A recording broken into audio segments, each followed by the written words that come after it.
Então José, não se podendo conter diante de todos os que estavam com ele, bradou: fazei sair a todos da minha presença.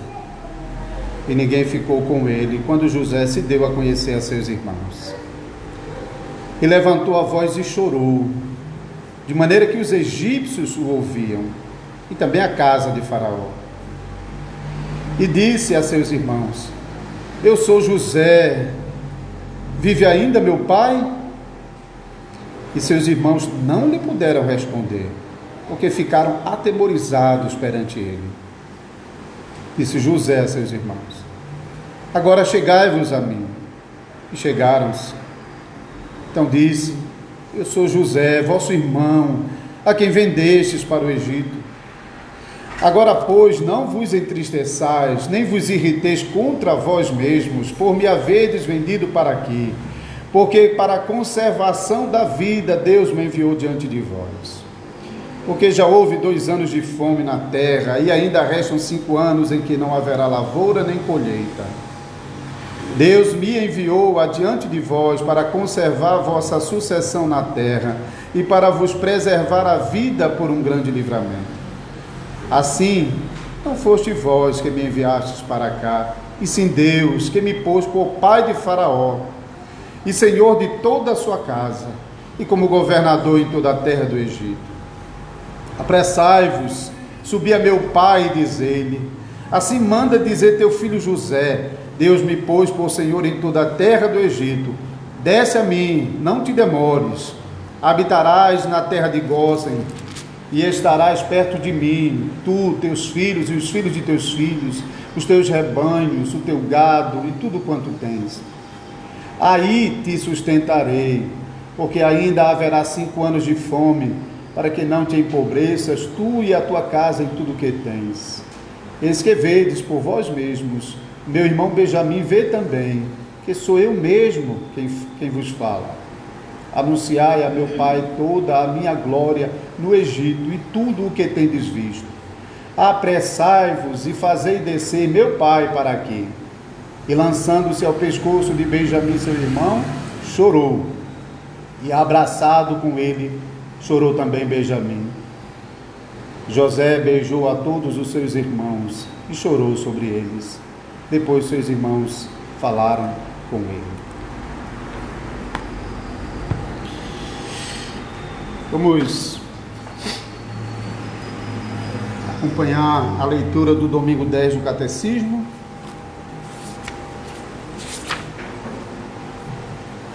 Você tem também no boletim. Pergunta e resposta 27. O que você entende por providência de Deus?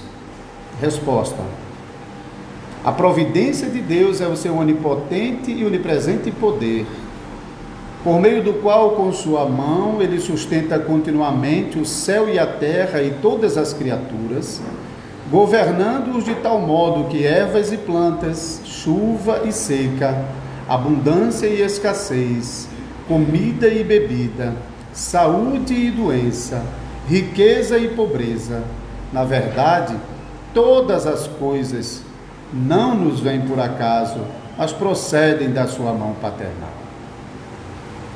Pergunta e resposta 28. Que benefício há em sabermos que Deus criou todas as coisas e que continuamente as sustenta pela sua providência?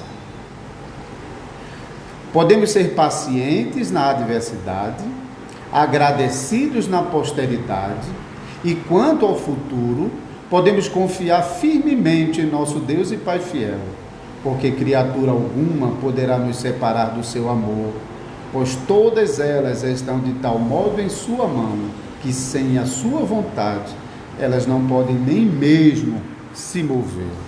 Vamos orar? Senhor Deus, concede-nos a bênção de sermos tocados por Tua palavra, que já tem sido lida e que também será explanada ao Teu povo.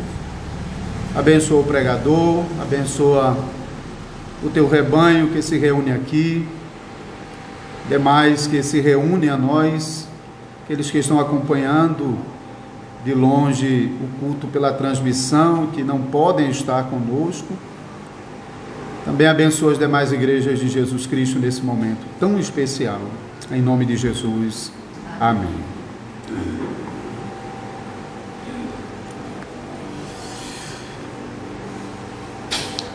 Amada congregação do Senhor Jesus Cristo, no domingo passado pela manhã, nós já ouvimos que o Senhor, Ele é Senhor sobre toda a criação, sobre tudo que existe e também sobre todas as coisas que acontecem na criação. Não é que aquela filosofia deísta e que Deus até é o responsável pela criação, mas depois ele deixa. Não. Deus é o Senhor criador e sustentador de todas as coisas. Nada pode existir, vir à existência sem Deus, e nada pode continuar existindo sem Deus. Como veremos também, nada segue o seu curso sem que seja para o bom propósito de Deus nesse mundo. E como dissemos já no domingo passado, o pecado veio ao mundo segundo os propósitos de Deus e continua no mundo segundo os propósitos de Deus. Também o pecado não está fora desse senhorio do nosso Deus. Então, na pregação de hoje, nós vamos usar mais especificamente um exemplo que mostra como Deus conduz as coisas, inclusive fazendo uso dos nossos pecados com vistas a um fim bom, santo, proveitoso, que é o que nós podemos ver, por exemplo, na história de José. Nós fizemos a leitura já no capítulo 45, mas a história de José começa lá no capítulo 37 de Gênesis. Então vamos recordar muito brevemente um pouco dessa história para a gente entender o que está acontecendo aqui no capítulo 45, particularmente os versículos 7 e 8, que são as palavras que José usou para revelar aos seus irmãos os propósitos de Deus com tudo que aconteceu. Gênesis 35 já nos dá uma informação de que José era um dos filhos de Jacó por meio de Raquel, e o outro filho de Jacó por meio de Raquel era Benjamim. E a gente pode ver o apreço de José por Benjamim também aqui no relato do capítulo 45. Mas, embora Benjamim era o filho mais novo, José realmente conquistou o amor do pai de um modo muito especial, e isso realmente fica claro no capítulo 37. Jacó realmente demonstra esse amor todo especial por José. No versículo 3, ora, Israel amava mais a José que a todos os seus filhos, porque era filho da sua velhice, e fez-lhe uma túnica talar de mangas compridas. Talvez você lendo sobre isso em comentários, você vai em algum momento ler que alguns comentaristas estão colocando que o amor de Jacó por José, em parte, foi tirado de Benjamim, que na verdade é o filho da velhice mesmo, se você contar Benjamim, que foi o último dos filhos. Mas Benjamim é aquele filho que nasceu ao custo da vida da sua mãe, né? A mãe o chamou Benoni, depois o pai lhe chama Benjamim, mas Raquel morre no momento em que ela dá a luz a Benjamim. E alguns então estão sugerindo que é por isso que ele não está amando Benjamim, está amando José. Mas isso é dizer mais do que o texto está dizendo, até porque em outro lugar, Jacó vai mostrar o seu profundo amor por Benjamim, quando ele resiste em não deixar Benjamim descer o Egito, porque era o seu filho mais novo, e era a sua lembrança de Raquel. Então, não dá para fazer essa afirmação categórica, não.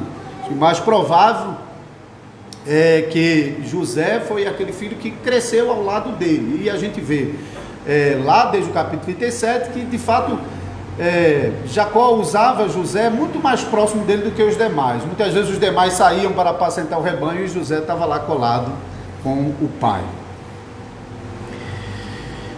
Então, Jacó, por causa do seu amor a José,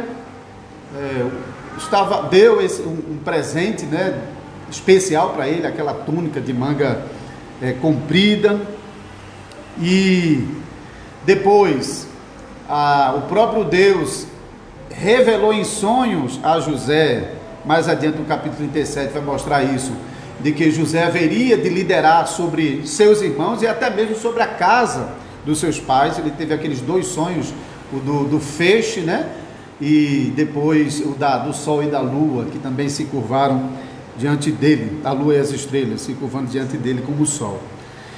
Então, essas demonstrações de especialidade por José acabaram por provocar um certo ciúme nos seus irmãos, mas não apenas um ciúme em razão da especialidade de José, mas essas coisas estão despertando no coração dos irmãos de José um ódio mortal por ele.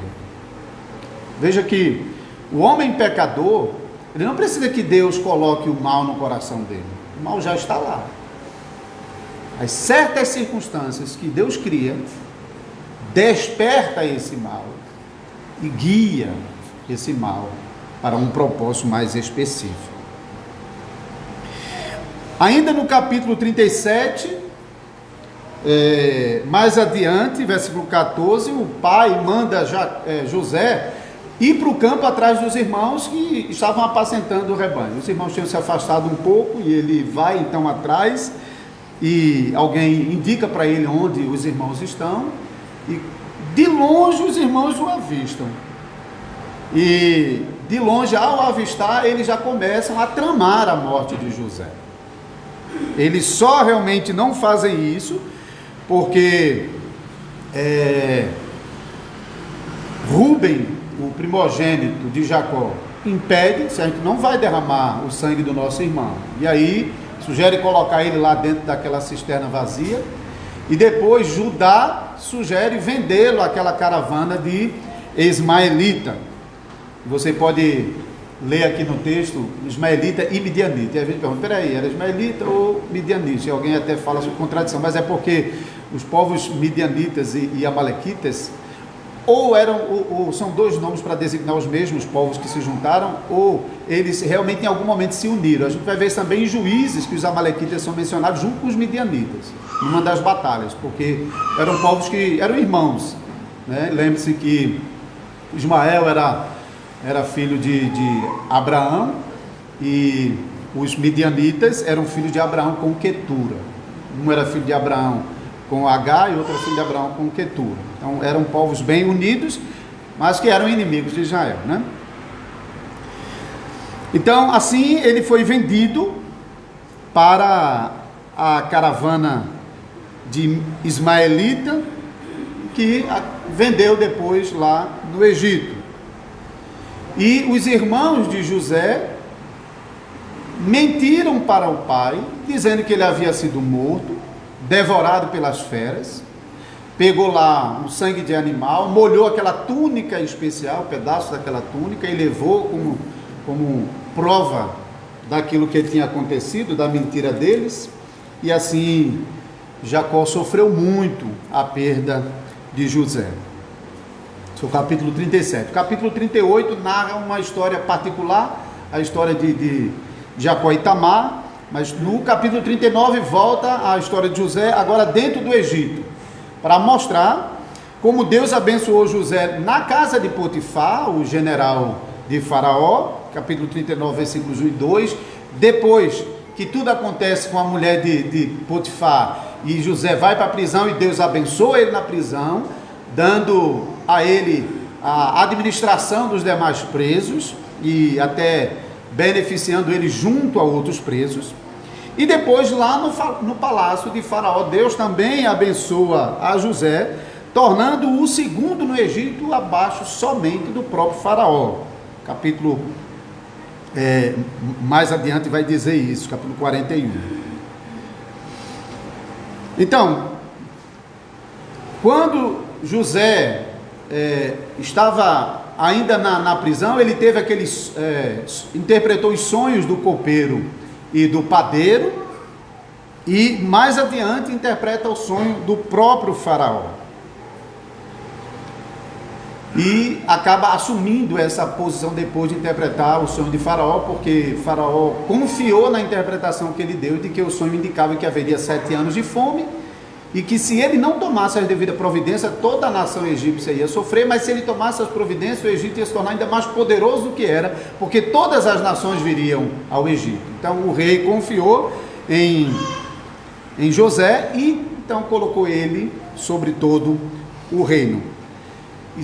E aconteceu como José havia previsto, e uma grande fome assola todo o mundo conhecido daquela época, não apenas no Egito, porque lá em Canaã, onde Jacó estava, a fome também estava dura mesmo. Então Jacó, por 2 vezes, enviou seus filhos ao Egito para comprar grãos. Os capítulos 42, 43 e 44 registram essas idas dos filhos de Jacó para o Egito para comprar os mantimentos. E nessa última vez, até José queria que tivesse uma terceira, queria que ele fosse novamente lá, mas os filhos realmente resistem, porque o pai não suportaria mais a perda do único que havia ficado lá, que era Benjamim. Então, nesse momento, José se dá a conhecer a seus irmãos, no capítulo 45, versículos 4 e 5, versículos 3, 4 e 5, né? E disse a seus irmãos: eu sou José, vive ainda meu pai? E seus irmãos não lhe puderam responder, porque ficaram atemorizados perante ele. Disse José a seus irmãos: agora chegai-vos a mim. E chegaram-se. Então disse: eu sou José, vosso irmão, a quem vendestes para o Egito. Agora, pois, não vos entristeçais, nem vos irriteis contra vós mesmos, por me haveres vendido para aqui, porque para a conservação da vida Deus me enviou adiante de vós. E nesse ponto em que José se dá conhecido aos seus irmãos, ele também dá a conhecer o propósito de Deus em tudo aquilo que havia acontecido. Então, a venda de José para os ismaelitas, que por sua vez o vendeu lá no Egito. Podemos ver que esse acontecimento aqui, a gente inicialmente só vê um lado da moeda, a gente não está vendo o outro lado da moeda. A gente é como quem está assistindo uma peça de teatro e só pode ver o que está acontecendo da cortina para cá, e não todo o preparativo que está por trás da cortina.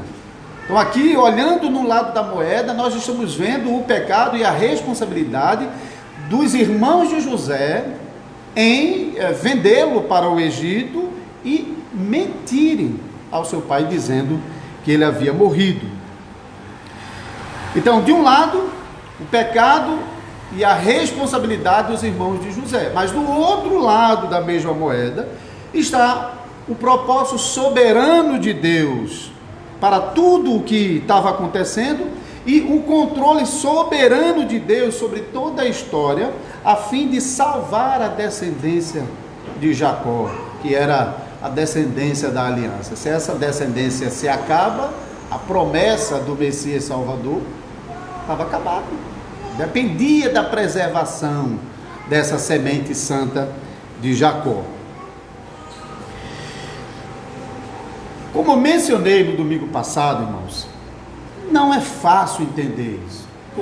Como conciliar o pecado e a culpa e a responsabilidade dos pecadores, e ao mesmo tempo um Deus que quer que aconteça isso, que está dirigindo isso.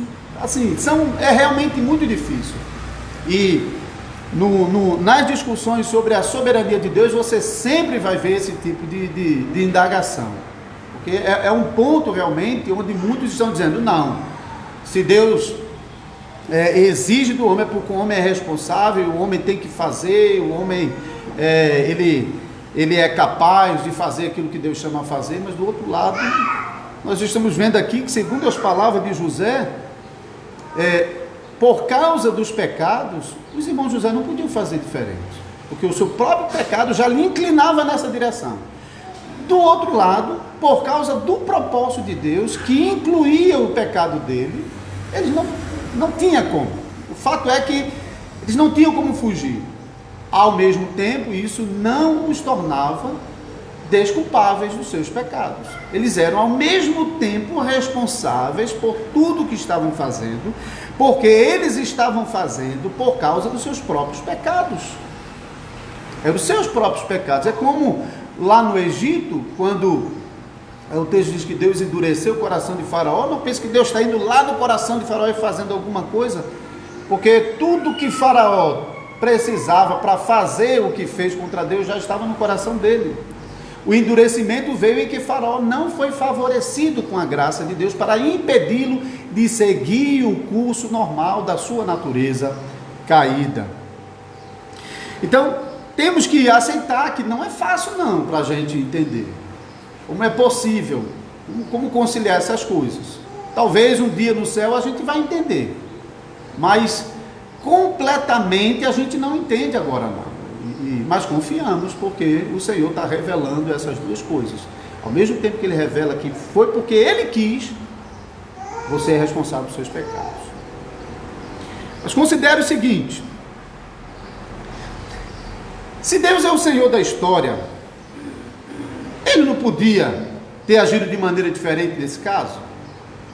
Ele não podia ter evitado o sofrimento de José na mão dos irmãos lá no Egito?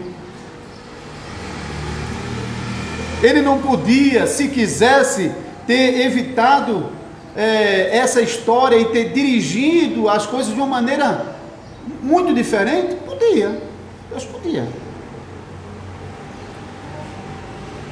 Se Deus quisesse, essa história não estava na Bíblia, para a gente hoje estar ouvindo e aprendendo com ela sobre nossas responsabilidades no pecado e sobre a bondade de Deus, sobre a misericórdia de Deus, sobre a graça de Deus, sobre os nossos pecados.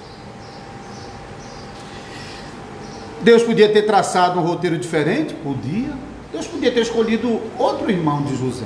Deus não escolheu José porque José era o melhor de todos os seus irmãos.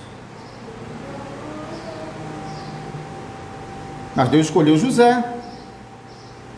Deus podia ter escolhido um roteiro onde José não precisava ter ido para o Egito passar por tudo isso, por tudo que passou, mas ele decidiu fazer isso e inclusive decidiu fazer isso por meio do ódio que os seus irmãos nutriam por ele. Esse foi exatamente o caminho que Deus escolheu. Deus fez com que José sofresse na mão dos seus irmãos, que ele sofresse na casa de Potifar as injustiças, que na prisão ele fosse abandonado pelo copeiro, porque ele interpretou o sonho dos dois. Um foi morrer enforcado, o outro foi restaurado à sua posição conforme ele havia dito, mas não se lembrou logo dele lá.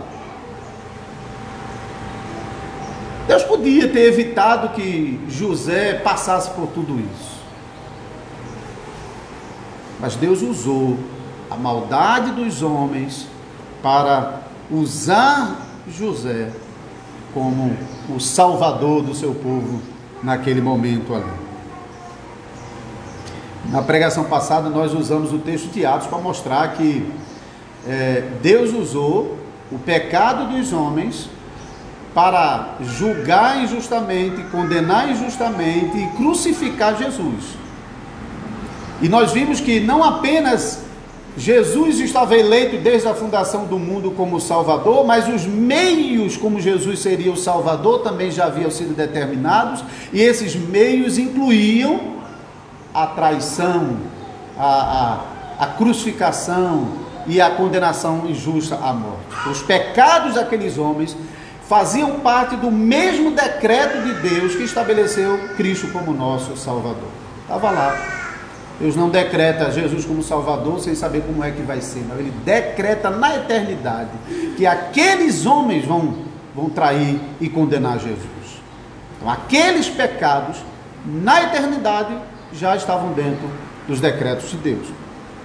Da mesma forma que a salvação da casa de Jacó, a preservação em vida da casa da semente santa de Jacó, incluía não apenas Deus por meio de Jacó, de José, providenciar a salvação do seu povo, mas previa também todos os sofrimentos que José teria de passar. José, ele poderia até ser inocente do ponto de vista do ódio dos irmãos, e ele não fez nada para provocar particularmente aquele ódio dos irmãos por ele, mas não que Jacó fosse um inocente que não precisasse sofrer, José, que ele fosse um inocente que não precisasse sofrer. José sofreu como um pecador. Mesmo assim, Deus salvou o seu povo por meio do sofrimento de José, para apontar para o Salvador Jesus e para ensinar que a obra da salvação do povo de Deus não aconteceria sem os sofrimentos do seu próprio filho. Por isso o povo precisava aprender esses princípios, esse fundamento da salvação. Então, ao enviar José para o Egito, fazendo uso da maldade dos homens, Deus cumpriu não apenas o propósito de salvar a descendência de Jacó, mas também o propósito de revelar os pecados dos homens, os pecados dos seus irmãos. Porque uma coisa é certa, diante de Deus, ninguém escapa dos seus pecados. Ninguém foge, ninguém pode negar. Todos os ímpios serão julgados e condenados pelos seus pecados.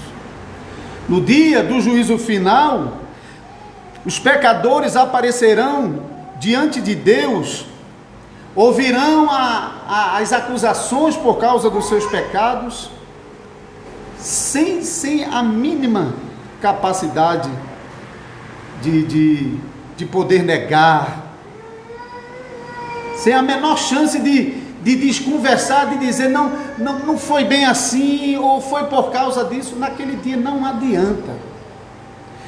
O pecado será descortinado de tal maneira que o terror virá sobre os pecadores ao verem os seus pecados sendo revelados. Somente quem tem Jesus Cristo como o seu Salvador e que confia que os seus pecados foram perdoados nele, é que pode aparecer diante de Deus de cabeça erguida, sem medo, confiante no perdão dos seus pecados. Esse evangelho está na passagem. No versículo 3, quando José se dá a conhecer os seus irmãos, observe que isso causa um terror incrível nos seus irmãos, que eles ficaram perante José sem conseguir dizer palavra alguma, aterrorizados. Eles nada podiam dizer contra o pecado que eles haviam cometido contra José no passado. Só no final da passagem, lá no último versículo que nós lemos, versículo 15, depois de provar não apenas o horror da culpa dos seus pecados, mas também o amor de José por eles, é que lá no finalzinho, o versículo 15 diz: depois seus irmãos falaram com ele. Antes disso, era só terror, só horror, por causa do pecado que havia cometido e do juízo que poderia vir sobre eles por causa do pecado que haviam cometido. Mas evangelho inclui esse horror, esse terror. O evangelho inclui a consciência do pecado. Sem a consciência do pecado não tem evangelho. Mas o evangelho não deixa os pecadores na consciência dos pecados, não os abandona ali. O evangelho usa esse terror contra os nossos pecados para nos fazer olhar para o nosso Salvador. E assim José, depois de apresentar a acusação sobre os seus irmãos, que justificava a condenação deles e o castigo sobre eles, Versículo 4: agora chegai-vos a mim. E ainda em silêncio se chegaram, sem dizer nada. Então disse: eu sou José, vosso irmão, que vendeste para o Egito. Agora, pois, não vos entristeçais, não vos irriteis contra vós mesmos, por me haverdes vendido para aqui, porque para a conservação da vida, Deus me enviou adiante de vós. De fato, olhar para os pecados, o sentimento primeiro é o horror. E agora o que eu vou fazer? Eu estou perdido. Mas em seguida, eles ouviram a promessa do Evangelho. Não se entristeça por causa do que vocês fizeram, porque até mesmo os pecados de vocês foram para a preservação da vida de vocês. Deus não seria o nosso Salvador se nós não pecássemos. Os nossos pecados são parte do plano de Deus para que nós provemos a graciosa salvação do nosso Deus. Então, o juízo que Deus está revelando sobre os pecadores culpados por meio da declaração de José, não é para a destruição deles, mas somente para em seguida lhe manifestar a grandeza da misericórdia e da graça de Deus em perdoar os pecados deles e não lhes punirem conforme mereciam.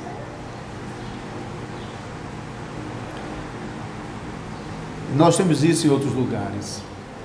Deus converte o mal em bem, ou usa o mal para o nosso bem, para o bem da salvação do seu povo.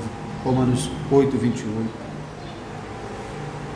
E também ouvimos em alguns salmos, recentemente, que Deus não deu aos irmãos de José o castigo que eles mereciam, porque o castigo que eles mereciam, Deus desviou para o Salvador Jesus Cristo, porque foi José naquele contexto que sofreu o que eles mereciam sofrer, como um tipo de Cristo. Mas deu aos irmãos de José o que eles não mereciam: vida no lugar da morte e muitas bênçãos no lugar de castigos. Preservou, eles tiveram lugar para morar, foram sustentados, tiveram de tudo, e ainda a família foi restabelecida. Então, irmãos e irmãs, não podemos negar que o pecado veio ao mundo e permanece no mundo por causa dos planos de Deus e do governo de Deus. Ao mesmo tempo, não conseguimos entender completamente como é essa relação entre os nossos pecados e a nossa responsabilidade dos pecados e ao mesmo tempo a soberania de Deus sobre essas coisas. Nós podemos louvar a Deus, como José está fazendo aqui. Deus fez isso para preservar a vida de vocês.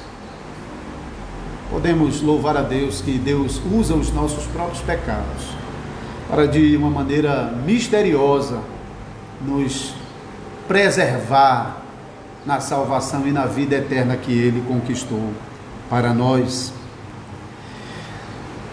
E nós podemos descansar como homens e mulheres de Deus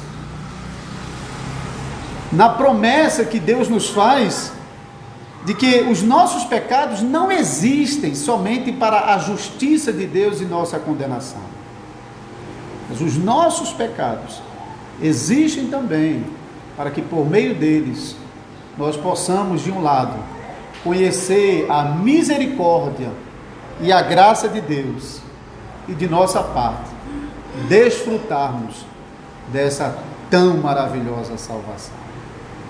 Amém.